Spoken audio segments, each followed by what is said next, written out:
साम्राज्य सामान्यांचा असामान्य आवाज।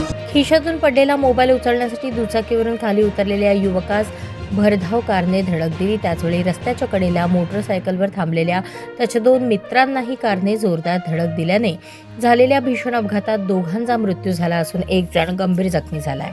हा अपघात सोमवारी 2 फेब्रुवारी रोजी पहाटे 1:30च्या सुमारास अक्कलकोट सोलापूर रस्त्यावरील रिलायन्स पेट्रोल पंपाजवळ घडला।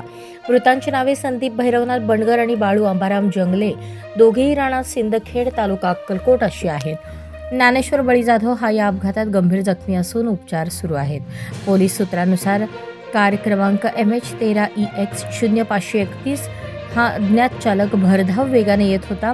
रस्त्यावर पडलेला मोबाईल उचलण्यासाठी ज्ञानेश्वर जाधव हा दुचाकीवरून खाली उतरला आणि त्याला कारने धडक दिली। त्यानंतर रस्त्याच्या कडेला उभ्या असलेल्या संदीप बंडगर आणि बाळू जंगले यांच्या मोटरसायकलला देखील समोरून जोराची धडक दिली। या प्रकरणी सचिन भैरवनाथ बंडगर वय 26 यांनी दिलेल्या फिर्यादीवरून अज्ञात कार चालकाविरुद्ध गुन्हा दाखल करण्यात आला आहे।